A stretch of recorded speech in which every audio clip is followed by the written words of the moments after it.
Motion in straight line lecture number 5. आजचेच गोल आपले today's गोल काय आपलं turning point, velocity, acceleration, average acceleration आणि instantaneous acceleration एवढं आपल्याला आज बघायचं आहे. चला तर मग सुरुवात करूया.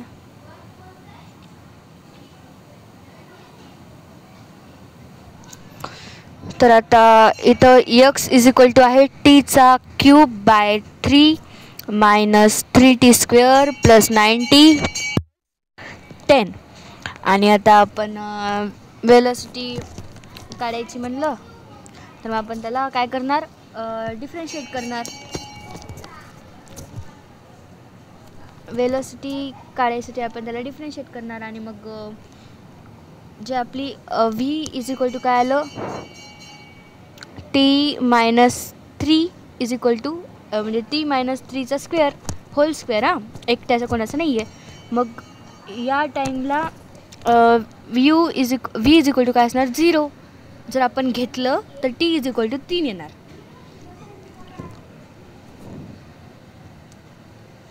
पण असा आपल्याला प्रश्न पडू शकते की या टाईमला या वेळेला आपण u इज इक्वल टू 0 का घेतलं. तर मग इथं बाजूला लिहून दिले की किसी भी चीज़ का स्क्वेअर हमेशा पॉझिटिव्ह होना है. तर म्हणजे चीज का स्क्वेअर आता t-3चा जे स्क्वेअर होणार आहे ते पॉझिटिव्ह असणार आहे. म्हणून मग इथं आपण u is equal to positive म्हणजे 0 किंवा 0पेक्षा मोठा असं पकडलं. आणि मग म्हणून जर आपण v इज इक्वल टू 0 पकडलं तर तेव्हा t इज इक्वल टू 3 आहे. पण इथं टर्निंग पॉईंट हे नाही आहे. आपण इतका वेळ म्हणू लागलो होतो ना की टर्निंग पॉईंटला v 0 असते. मग असं नाही की जेव्हा v 0 तेव्हा नेहमी टर्निंग पॉईंटच असणार. कधी कधी असं असू शकतं की v इज इक्वल टू 0 आहे पण टर्निंग पॉईंट नाही आहे. आता या क्वेश्चनमध्ये बघा, ऑब्जेक्ट चाललाय. पहिल्यांदा वेलोसिटी पॉझिटिव्ह होती, नंतर टर्निंग पॉईंट आला. तर पहिल्यांदा वेलोसिटी 0पेक्षा जास्त होती, नंतर मग टर्निंग पॉईंट आला आणि वेलोसिटी 0 झाली. आणि नंतर मग वेलोसिटी कमी झाली म्हणजे 0पेक्षा पण कमी झाली, निगेटिव्ह झाली. मग त्या टाईमला v इज इक्वल टू 0 हे टर्निंग पॉईंट आहे. आता पहिल्यांदा नंतर सेकंड ह्याच्यामध्ये जे वेलोसिटी आहे ते 0पेक्षा कमी आहे, नंतर मग 0 आहे आणि नंतर 0पेक्षा मोठी आहे. मग तिथे टर्निंग पॉईंट आहे. तर आता इकडं u म्हणजे वेलोसिटी जी आहे ती 0पेक्षा जास्त आहे आणि नंतर u इज इक्वल टू 0 आहे आणि नंतरसुद्धा जास्तच आहे. ते का सरळ लाईनमध्ये चालायला आहे. मग त्या टाईमला टर्निंग पॉईंट आहे का तर नाही आहे. कारण टर्न तर घेतलाच नाही, फक्त वेलोसिटी त्याची काही वेळासाठी 0 झाली होती आणि म्हणून मग ते टर्निंग पॉईंट नाही आहे. मग आता हे आपलं जे आपण काय म्हणू लागलो होतं की v इज इक्वल टू 0 असते त्या टाईमला टर्निंग पॉईंट असते. पण नेहमीच असं नाही की v इज इक्वल टू 0 आहे म्हणजे टर्निंग पॉईंटच आहे. कधी कधी v इज इक्वल टू 0 आहे पण टर्निंग पॉईंट नाही. इकडे बघा तेच लिहून दिलं असणार आहे, टर्निंग पॉईंट पर v इज इक्वल टू 0. हां बरोबर. जेव्हा टर्निंग पॉईंट असते तेव्हा 100% v इज इक्वल टू 0च असणार. बट अगर v इज इक्वल टू 0 तो ज़रूरी नहीं कि वो टर्निंग पॉईंट ही हो. म्हणजे तेच जर v इज इक्वल टू 0 आपल्याला कळालं आहे तर त्या टाईमला नक्की टर्निंग पॉईंट असेलच असं नाही, नसू पण शकते ना. टर्निंग पॉइंट मतलब v इज इक्वल टू 0 होना चाहिए और u का साइन चेंज होना चाहिए, a किंवा xचा नाही. तर मग म्हणजे आपण आता इथं आधीच्या ह्याच्यात बघितलं की पहिल्यांदा v जे आहे ते जास्त होतं, नंतर 0 झालं, नंतर कमी झालं. म्हणजे आधी पॉझिटिव्ह होतं, मग 0 झालं, मग निगेटिव्ह झालं, म्हणजे साईन चेंज झालं. मग इथं टर्निंग पॉईंट आपण म्हणू शकतो. पण इथं काय होतं की आधी पण पॉझिटिव्ह होतं, मग 0 झाल्यानंतर पण पॉझिटिव्हच राहिलं. मग आपण त्याला टर्निंग पॉईंट म्हणणार का तर नाही म्हणणार. आता इथं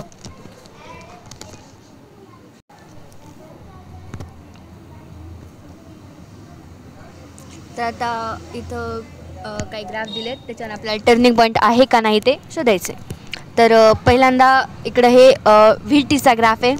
त्यामध्ये व्ही पहिल्यांदा निगेटिव्ह आहे, नंतर 0 आहे, नंतर पॉझिटिव्ह आहे. सॉरी, पहिल्यांदा व्ही पॉझिटिव्ह, नंतर व्ही 0, नंतर पण व्ही पॉझिटिव्ह. म्हणजे व्ही ची साईन चेंज झाली नाही. मग आपल्याला सरळ इथं लिहून दिलं होतं की व्हीची साईन चेंज होणं गरजेचं आहे, तेव्हाच आपण त्याला टर्निंग पॉईंट बनवू शकतो. मग इथेही पॉझिटिव्ह आहे, इथेही पॉझिटिव्ह आहे, आणि इथं 0 आहे, म्हणजे चेंज झालं नाही, म्हणजे टर्निंग पॉईंट नाही. आता सेकंड ग्राफमध्ये व्ही टीचा ग्राफ आहे. त्यामध्ये आधी 0, नंतर मग पॉझिटिव्ह, नंतर निगेटिव्ह म्हणजे निगेटिव्ह नाही झालं, ते फक्त 0 झालं, आणि नंतर मग पॉझिटिव्ह. तर मग याच्यामध्ये त्याची साईन चेंज झाली नाही, म्हणजे ते खाली उतरलं नाही, कारण या वाय ॲक्सिसवर काय आहे व्ही, आणि मग जेव्हा ते निगेटिव्ह होणार म्हणजे ते निगेटिव्ह वाय ॲक्सिसमध्ये जाणार, पण ते निगेटिव्ह वाय ॲक्सिसमध्ये कधी गेलंच नाही, म्हणजे ते कधी निगेटिव्ह झालंच नाही, आणि त्यामुळं मग टर्निंग पॉईंट ते नाही आहे. इथं जरी व्ही = 0 असलं तरी टर्निंग पॉईंट नाही आहे. तर तिसऱ्या याच्यामध्ये व्ही टीचाच ग्राफ आहे. याच्यामध्ये पण कधी इथं व्ही असल्यामुळे आपल्याला सरळ कळणार आहे की व्ही जेव्हा निगेटिव्ह पाहिजे म्हणजे निगेटिव्ह वाय ॲक्सिसमध्ये जायला पाहिजे त्यानं, पण निगेटिव्ह वाय ॲक्सिसमध्ये गेलं नाही, मग त्यामुळं नो टर्निंग पॉईंट.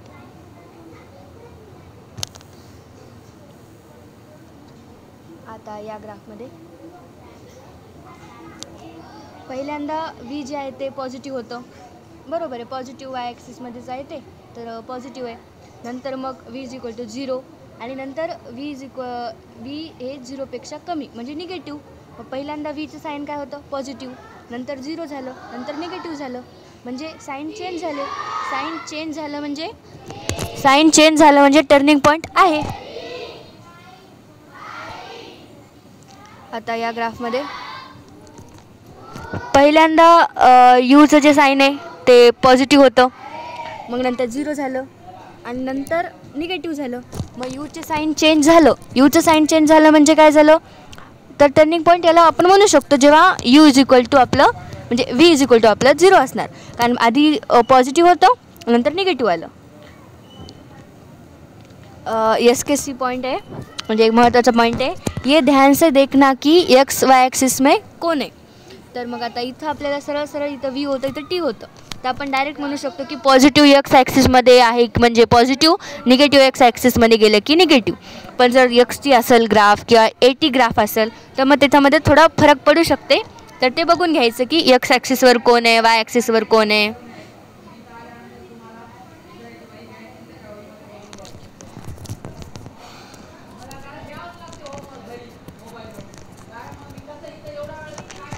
व्ही टीचा ग्राफ दिलेला आहे.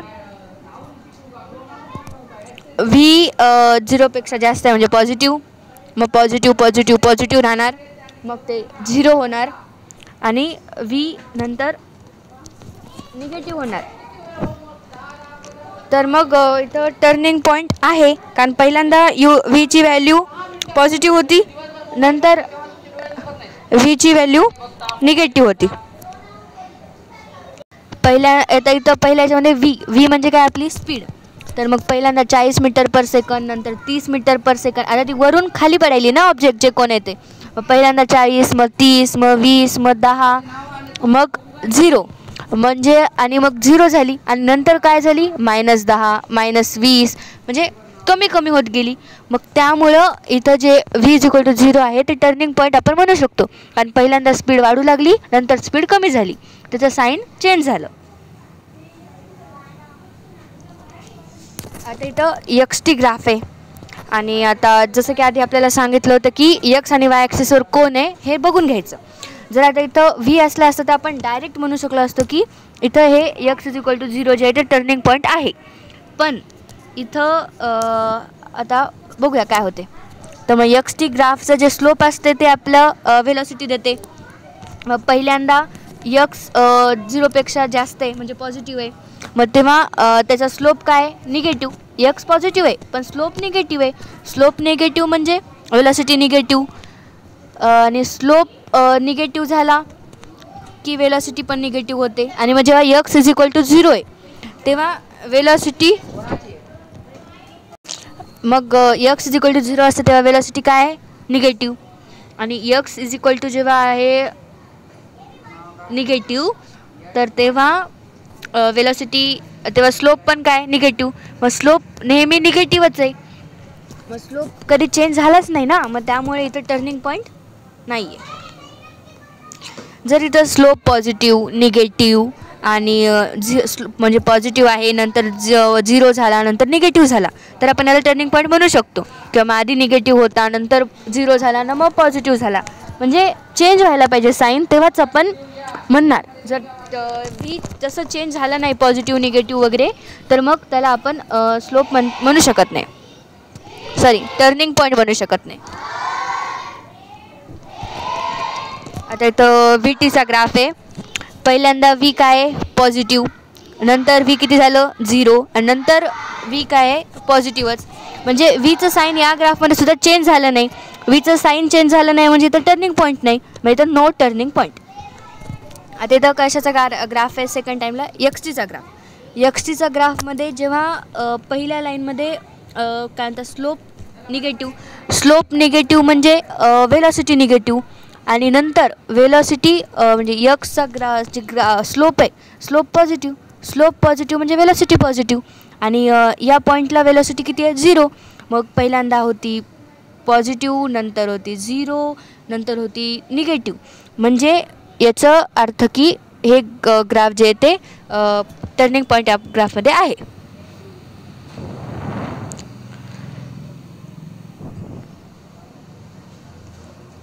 जर वाय एक्सचा ग्राफ असेल तर पहिल्या क्वाड्रंटमध्ये वाय जे आहे ते पॉझिटिव्ह असते, एक्स पण पॉझिटिव्ह असते आणि फोर्थ क्वाड्रंटमध्ये एक्स निगेटिव्ह आणि वाय पॉझिटिव्ह असते. आता इथं फर्स्ट क्वाड्रंटमध्ये वाय पण पॉझिटिव्ह आहे, एक्स पण पॉझिटिव्ह आहे आणि फोर्थ क्वाड्रंट हे फर्स्ट हे सेकंड हे थर्ड हे फोर्थ. मग फोर्थ क्वाड्रंटमध्ये काय आहे तर एक्स जे असते ते असते पॉझिटिव्ह आणि वाय जे असते ते असते निगेटिव्ह. आणि खालची जी ॲक्सिस असते ती निगेटिव्ह वाय ॲक्सिस असते ना, मग त्यामुळे ही व्हॅल्यू 0पेक्षा कमी येणार.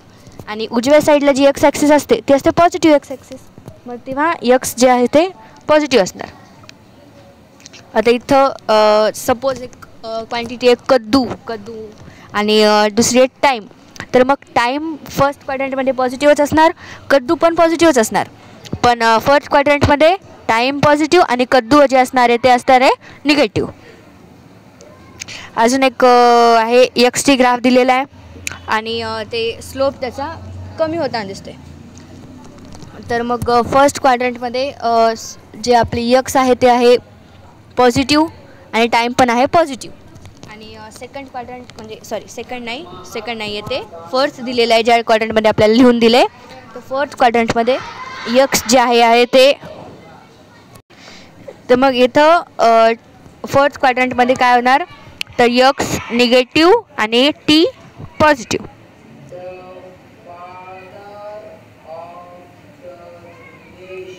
इथं पण व्ही टीचा ग्राफ दिलेला आहे. तर मग वेलॉसिटी फर्स्ट क्वाड्रंटमध्ये पॉझिटिव्ह, टाईम पण पॉझिटिव्ह. फोर्थ क्वाड्रंटमध्ये वेलॉसिटी निगेटिव्ह पण टाईम जे असणार आहे ते पॉझिटिव्ह असणार आहे, कारण की इथं ते सांगितलं मी तुम्हाला. नेक्स्ट पॉईंट आहे ॲक्सेलरेशन. तर ॲक्सेलरेशन म्हणजे काय असते rate of change of velocity. मग ॲव्हरेज ॲक्सेलरेशन काय असणार आहे change in velocity by total time.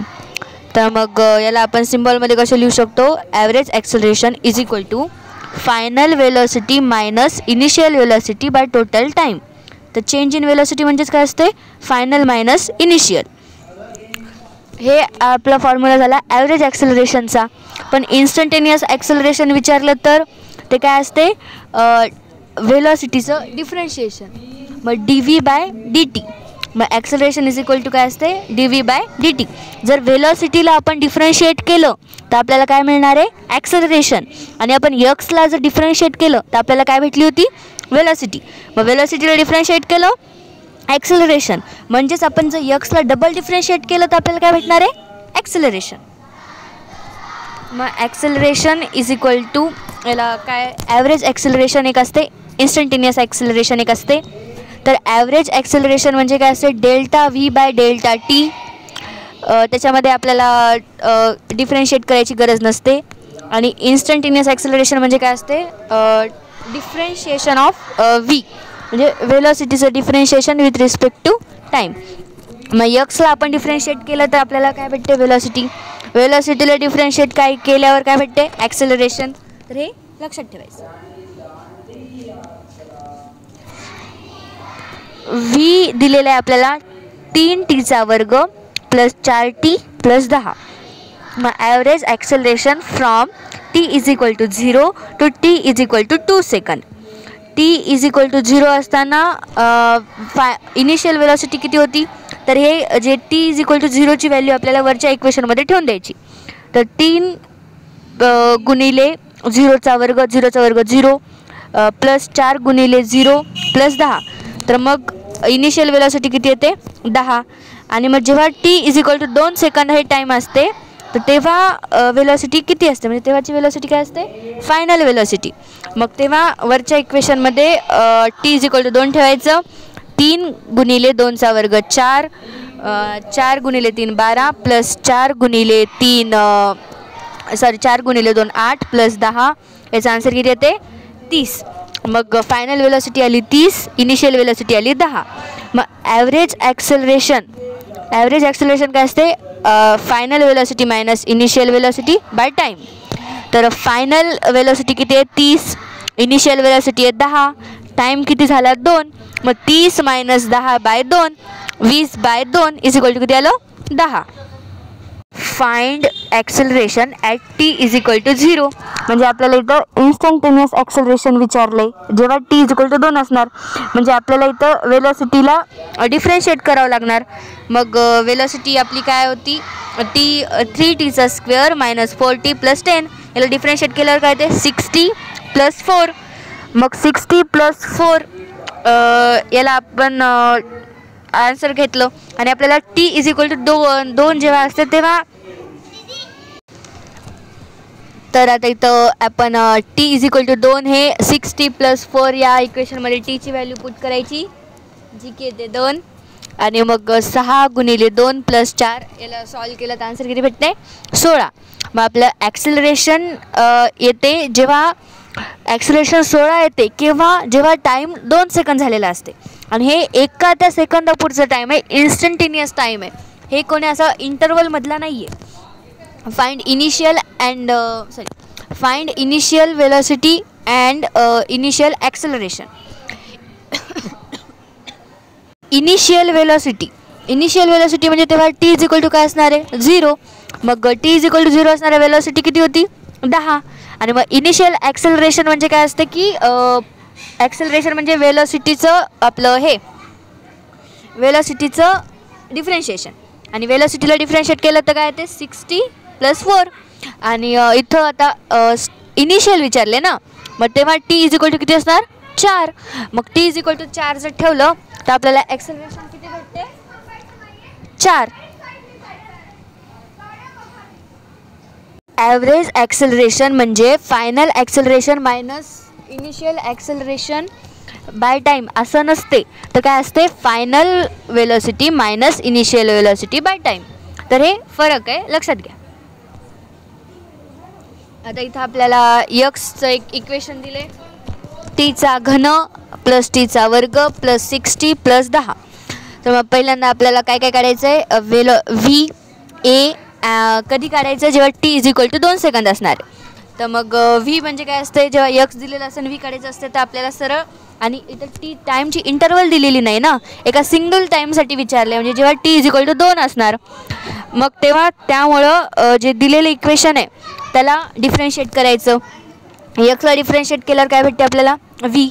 मग टीचं घनाचं डिफरन्शिएशन काय असतं t². टीच्या वर्गाचं डिफरन्शिएशन 2t. आणि 6tचं डिफरन्शिएशन असते 6. आणि 10चं डिफरन्शिएशन 0. मग त्याला आपण नाही लिहित. मग t² प्लस 2t प्लस 6 हे आपलं आली वेलोसिटी. आणि ॲक्सेलरेशन काय आहे तर वेलोसिटीला डिफरन्शिएट करायचं म्हणजे आपल्याला ॲक्सेलरेशन भेटतात. तर मग 3tच्या वर्गाला डिफरन्शिएट केलं तर काय येते 6t. 2t म्हणजे काय येते 2. तर आता आपण ॲक्सेलरेशन कसं काढलं तर वेलोसिटीला डिफरन्शिएट केलं की आपल्याला ॲक्सेलरेशन भेटते. मग 3t वर्गाला डिफरन्शिएट केलं काय आलं 60 आणि 2tला डिफरन्शिएट काय आलं 2. मग आपल्याला टाईम इंटरवल काय दिलेली आहे, टाईम इंटरवल नाही दिलेली आहे, टाईम किती दिलेले आहे 2. मग त्या व्हॅल्यू पुट करायच्या. मग तेव्हा आपल्याला v किती भेटते 22 आणि a किती भेटते 14. ते सगळ्या व्हॅल्यू पुट करायच्या भेटून जाते. Find initial position, initial velocity, initial acceleration. तर इनिशियल वेलोसिटी इनिशियल पोझिशन म्हणजे काय असते t=0 पाहिजे त्या टाईमला. t=0 म्हणजे t=0 असताना x किती, तर मग त्या इक्वेशनमध्ये वरच्या टीची व्हॅल्यू 0 पुट करायची. मग किती भेटते आपल्याला आन्सर 10. मग जेव्हा t=0 असेल तर तेव्हा आपली इनिशियल वेलोसिटी येणार. म्हणजे t=0 ची वेलोसिटी म्हणजे इनिशियल वेलोसिटी ना.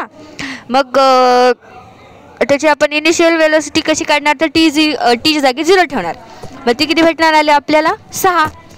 t=0 असताना वेलोसिटी 6 आहे.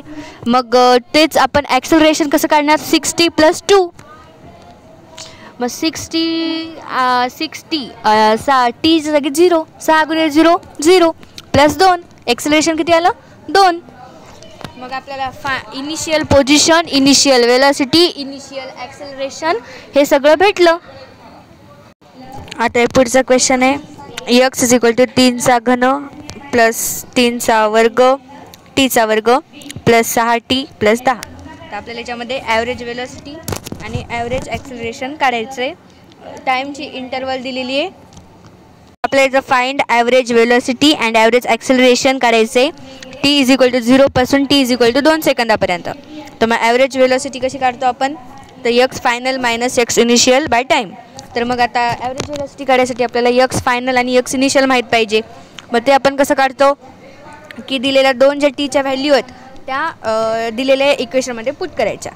तर मग t=0 मग t=0 ठेवला तर x इनिशियल किती येते 10 आणि x फायनल काढायसाठी आपल्याला t किती ठेवावं लागणार आहे 2. मग x फायनल काय येते आपलं 34. मग ॲव्हरेज स्पीड किती असते आपली, ॲव्हरेज स्पीड आपल्याला काढायची. इथं ॲव्हरेज स्पीड जी आहे तीच ॲव्हरेज वेलोसिटी येणार. ॲव्हरेज वेलोसिटी आहे जी तीच ॲव्हरेज स्पीड येणार इथं, कारण इथं काही जास्त डायरेक्शनमध्ये चेंज झालेला नाही आहे. मग वेलोसिटी आपली आता x दिलेलं आहे. मग एक्सचं डिफरन्शिएशन केल्यावर आपल्याला काय भेटते वेलोसिटी. वेलोसिटी काय 3t वर्ग + 2t + 6 आणि ॲव्हरेज ॲक्सेलरेशन म्हणजे काय असते v final minus v initial by time.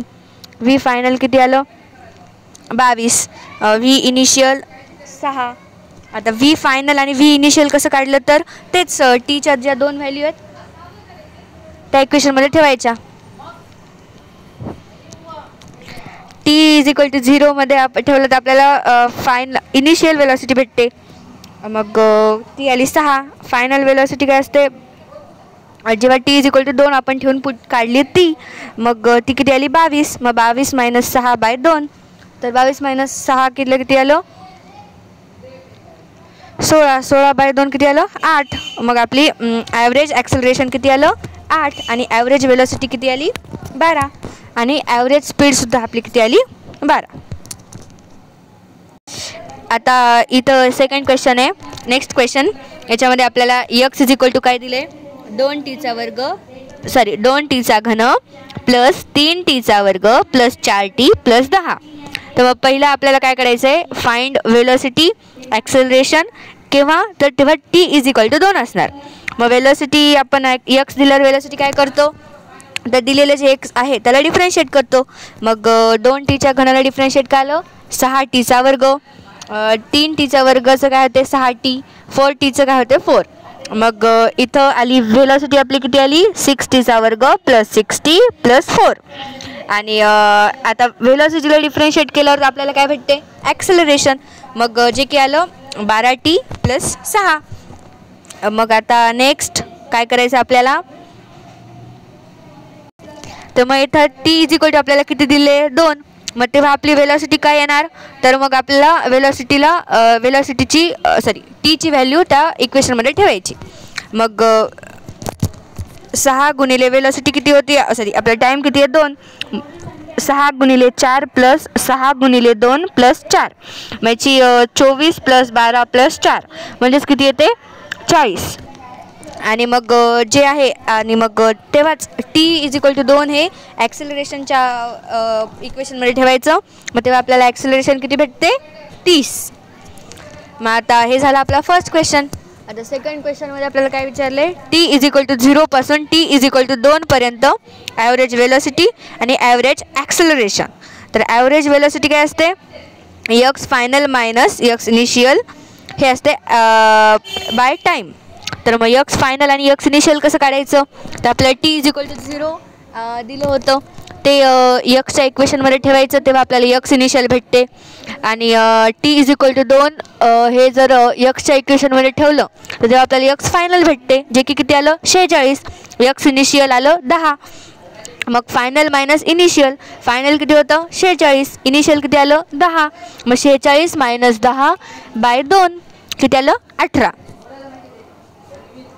आता ॲव्हरेज ॲक्सेलरेशनसाठी आपल्याला काय लागते, तर initial velocity minus final velocity, final velocity minus initial velocity. तर फायनल वेलॉसिटी कशी काढणार आपण,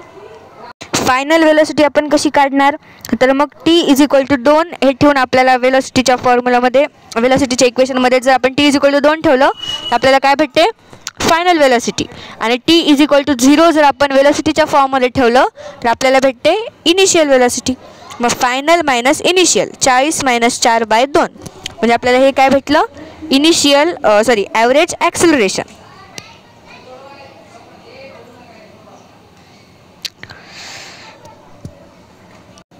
तर आता हे या क्वेश्चनमध्ये आपल्याला काय म्हणले, find ratio of magnitude of average velocity to average acceleration. तर ॲव्हरेज वेलॉसिटी आणि ॲव्हरेज ॲक्सेलरेशन या दोघांच्या मॅग्निट्यूडचा रेशो काढायचा आहे. तर मग ॲव्हरेज वेलॉसिटी काय असते, डिस्प्लेसमेंट बाय टाईम हे याचं मॅग्निट्यूड. आणि ॲव्हरेज ॲक्सेलरेशन काय असते डेल्टा व्ही बाय टाईम. मग आता टाईम दोघांसाठी सेम आहे, मग ते कटलं. मग रेशो काय आला, रेशो कशावर डिपेंड करते, तर displacement by change in velocity. मग आता डिस्प्लेसमेंट आपल्याला या ह्याच्यावर काय भेटते, फायनल पॉईंट आहे आपला 30,0, इनिशियल पॉईंट काय 0,20. मग आपली डिस्प्लेसमेंट काय येते 30 i cap minus 20 j cap. आणि चेंज इन वेलॉसिटी, तर मग आपली फायनल वेलॉसिटी किती होती 20 मीटर पर सेकंद. आणि आपली इनिशियल वेलॉसिटी किती होती 0, कारण हे असं सोडले ना वरून खाली, तर मग त्यामुळं 6. तर मग पहिल्यांदा ते असं ड्रॉप केलं ना, म्हणजे पहिल्यांदा त्याची इनिशियल वेलॉसिटी किती होती 0. मग व्ही फायनल आली 20 आणि इनिशियल किती होती 0. मग इथं आता डिस्प्लेसमेंट आपलं किती आहे, आपल्याला डिस्प्लेसमेंट नाही विचारलं ना, डिस्प्लेसमेंटचा मॅग्निट्यूड सांगायचे. मग ते काय ते 30चा वर्ग प्लस 20चा वर्ग. आणि हे कशामध्ये असणार वर्गमुळामध्ये 30चा वर्ग प्लस 20चा वर्ग भागिले चेंज इन वेलॉसिटी जी की किती आली आहे 20. मग वरचं सॉल्व केलं वर्गमुळातलं तर आन्सर येते वर्गमुळामध्ये 13 बाय 20. 20चं झाली 2. मग आपलं रेशो किती आला वर्गमुळात 13 बाय 2. आणि याचा अर्थ असा नाही, आता आपण इथं एक जस्ट असं म्हणलं data insufficient because time not given. तर असं नाही की पहिल्यांदा ते सगळं लिहून बघायचं, आपल्याला तिथं टाईमची गरज नव्हती. आपल्याला जरी टाईम असला तरी आपल्याला याचं उत्तर निघते, कारण की इथं टाईमची गरज नाही, ते कटून गेले. आणि तर यक्सचे व्हॅल्यू दिलेले आहेत टीचा घन मायनस 6t वर्ग प्लस 60t प्लस 10. आणि आपल्याला इथं व्हेलॉसिटी काढायची आहे जेव्हा ॲक्सेलरेशन आपलं किती असणार 0. मग आता इथं यक्स दिलेलं आहे, यक्सला डिफरन्शिएट केल्यावर आपल्याला काय भेटते वेलॉसिटी. मग वेलॉसिटी आपली आली 3t वर्ग मायनस 12t प्लस 60. आणि वेलॉसिटीला जेव्हा आपण डिफरन्शिएट करतो तेव्हा आपल्याला काय भेटणार ॲक्सेलरेशन किती आहे 6t मायनस 12. आणि ते आपलं काय ॲक्सेलरेशन बिकम 0, म्हणजे ॲक्सेलरेशन किती व्हायला पाहिजे 0, म्हणजे 6t - 12 हे आपल्याला किती पाहिजे 0. मग त्याच्यानं आपल्याला टी भेटते. टी किती भेटते 2. मग जे t = 2 आहे ते आपल्याला वेलॉसिटीच्या इक्वेशनमध्ये ठेवायचं. मग किती येते 12 - 24 + 60 हे येते 48. मग वेलॉसिटी किती येते 48 मीटर/सेकंद. Find acceleration when velocity become 0. Velocity become 0 म्हणजे वेलॉसिटीचं काय = 0 आलं पाहिजे. आणि आपल्याला दिले काय x आणि ॲक्सेलरेशन काढायचे. तर मग वेलॉसिटी x डिफरन्शिएट केल्यावर आपल्याला काय भेटते वेलॉसिटी 6t² - 30t + 36. आणि ॲक्सेलरेशन काय भेटते वेलॉसिटीचं डिफरन्शिएट केल्यावर.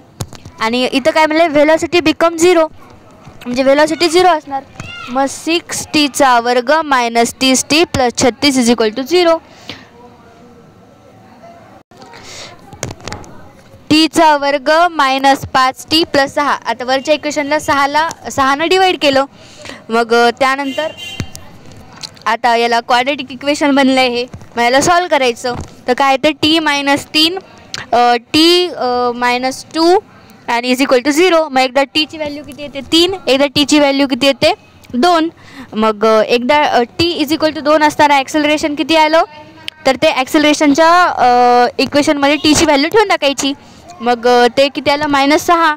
आणि t = 3 असलं तेव्हा ॲक्सेलरेशन किती आलं 6. मग ॲक्सेलरेशन एक तर -6 किंवा 6.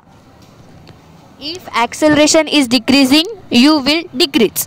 तर असं नाही की ॲक्सेलरेशन आणि जे वेलॉसिटी आहे ते डायरेक्टली प्रोपोर्शनल आहे. तर ॲक्सेलरेशन जर कमी झालं तर वेलॉसिटी डिक्रीज होईल याची काहीच हे नाही.